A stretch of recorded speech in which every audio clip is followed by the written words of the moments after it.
Hi, so always clean as you go, so I'm gonna do some dishes here. And I had a couple people ask for like a part 2 on my first video and kind of like wanting to know more about my dad and stuff, so sorry if it's loud. I want to say like the beginning of 2019,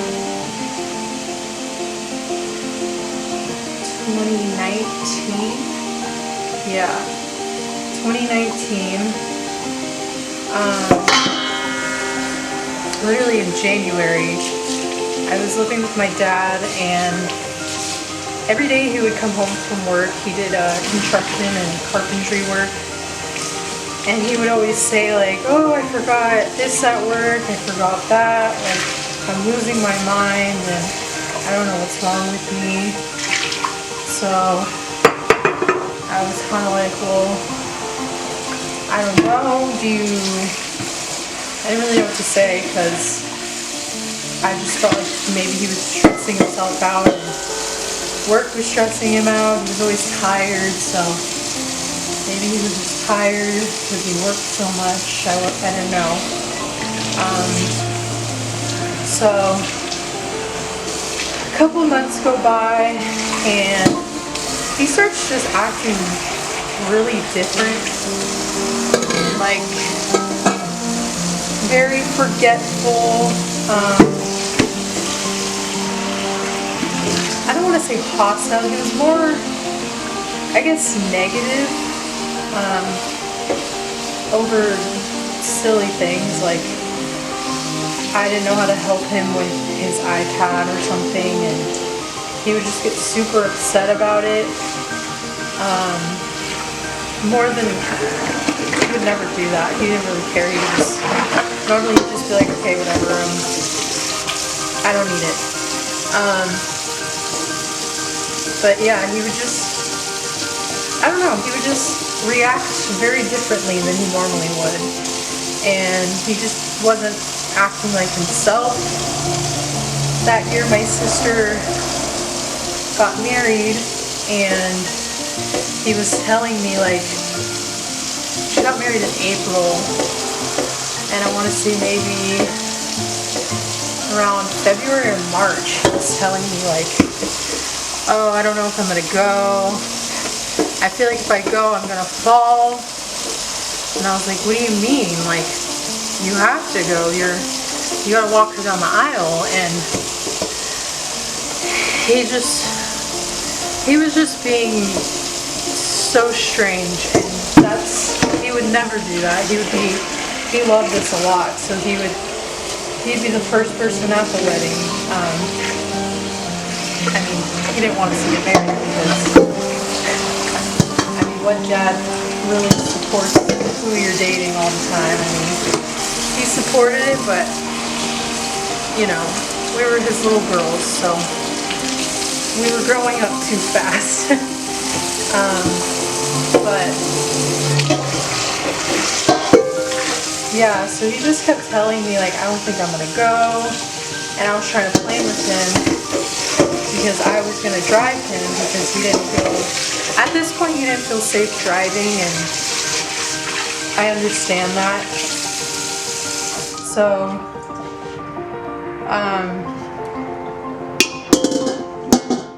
So we leave. No. So we're going, what are we doing? Where am I? Hello? So a couple weeks go by, and he just keeps acting more and more strange, like staying in bed all the time. He wasn't going to work anymore at this point, and he loved working. That was his favorite thing ever. He felt so antsy when he didn't work and he couldn't just sit still. He also wasn't showering. I even offered to help him like go into the shower, and he thought about it, but I think he was just either too embarrassed, or I think he was really scared as well, because I mean, I can only imagine what was going on. So he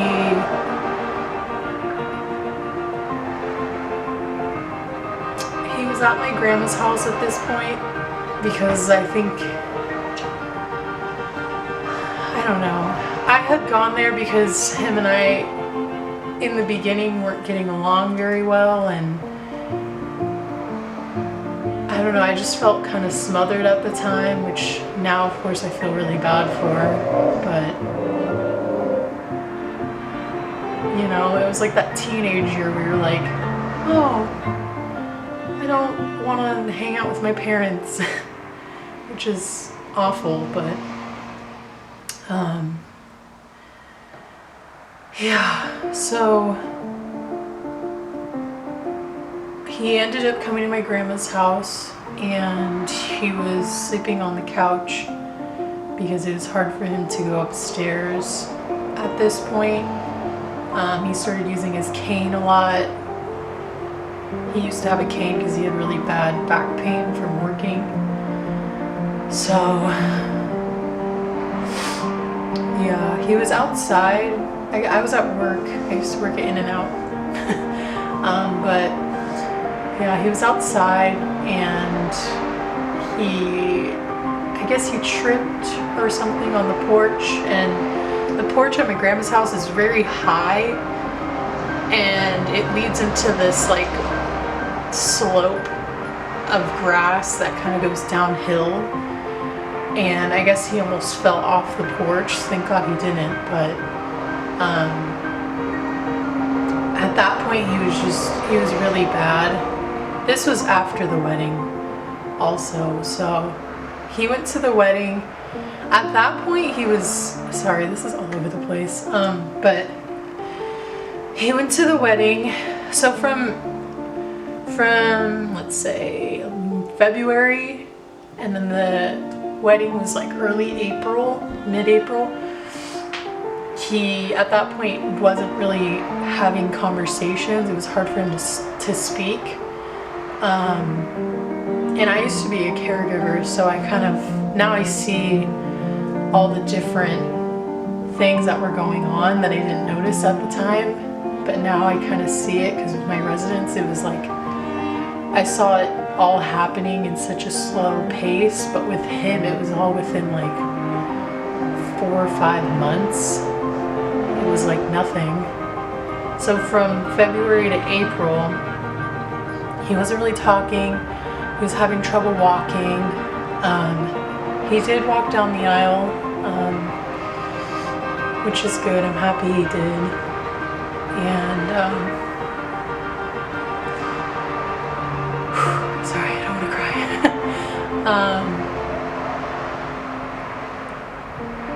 Yeah, he walked her down the aisle, and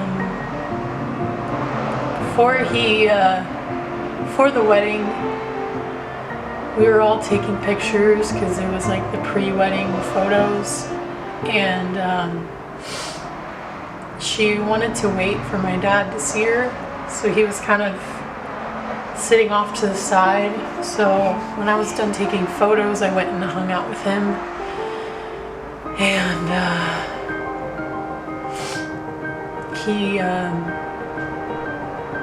he said the most random, weirdest thing. I've never heard him speak Italian. I didn't even know he spoke it. I know he spoke like a bunch of random languages like Korean and all that. He loved the Korean culture, and yeah. But I walked up to him and he said something, Bella, and I was like, what? And he said, you look beautiful.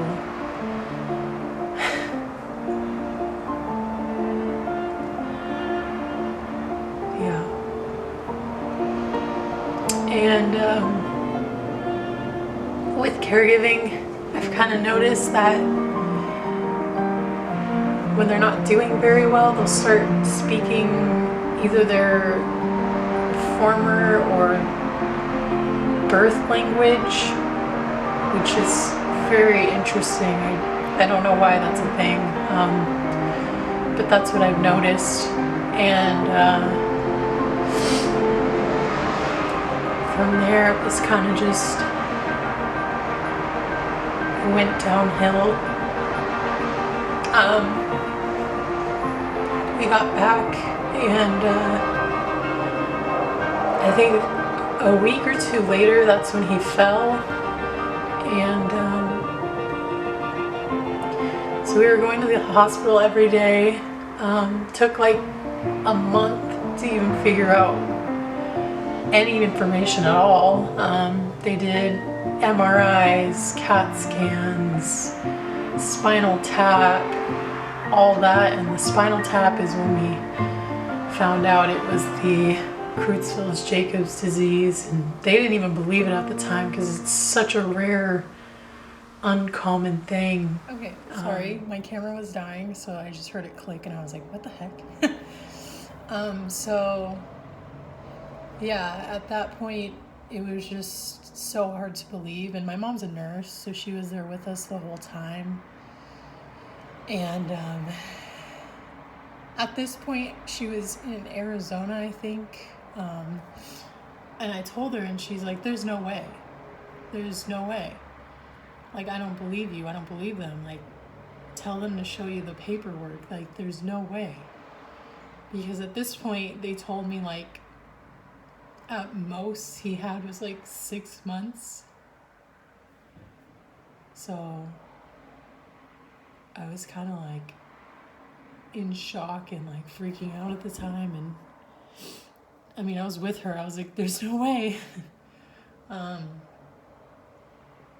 So they show me the paperwork, and I mean, at this point, even the neurologist came in and he started crying because, I mean, like, I was all alone because my sister and mom both lived in Arizona. So it was just me there at the time, and I mean, he hadn't even seen that before, so he was just blown away, and he just couldn't believe it.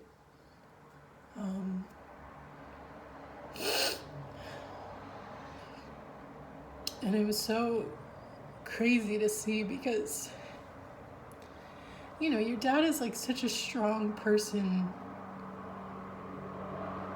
in your mind, as he's like the caregiver, the rock of the house. I mean, that's how he was for me. And I just felt safe when he was around, and, you know, he was like my protector.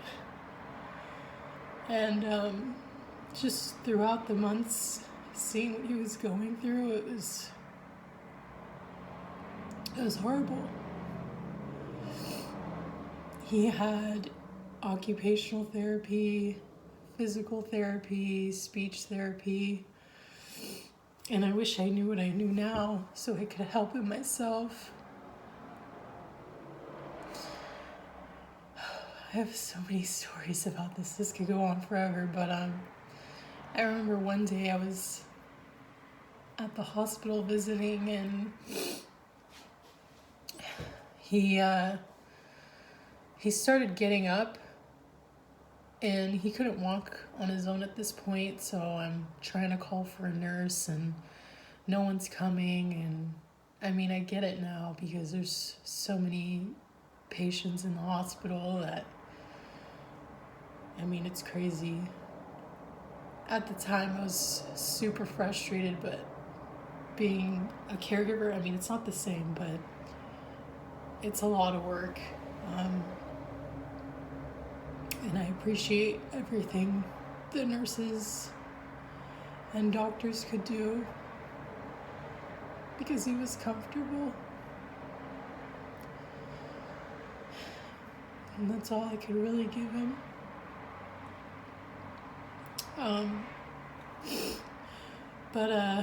Sorry. So, yeah, and I can't believe it a lot of times.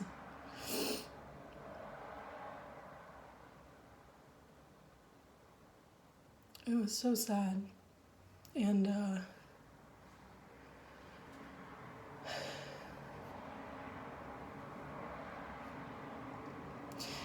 it's nice because, I mean, it's not nice, but I mean, the best you can wish for is that the last words were something great.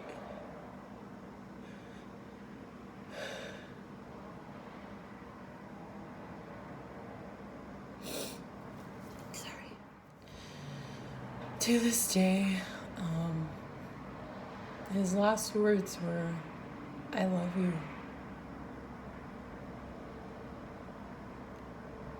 Which is, I mean, it's insane because I watched his whole speech therapy process and I was there for it all. Helping him go on walks and watching him count to 10, sing the alphabet. He sang my mom happy birthday. And he struggled with that. And to see him say "I love you" after all that,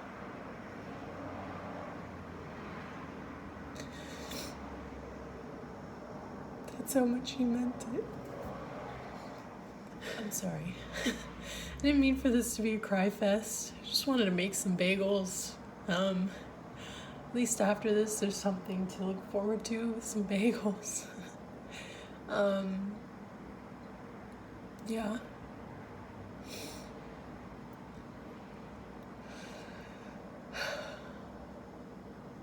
I mean, I don't know. I was always the type that was like looking for that Prince Charming, and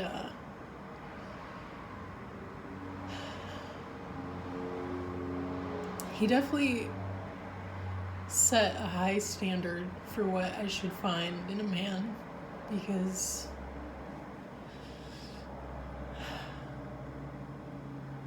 he was a great man. I love my dad. My mom actually had this made for him. I think it's so cute. Yeah, I mean, that's kind of the gist of the story. I understand for anyone going through a loved one that they lost, friend, family, and I'm so sorry. My heart goes out to you. I know it's nice to have people, so I'm here if you need me.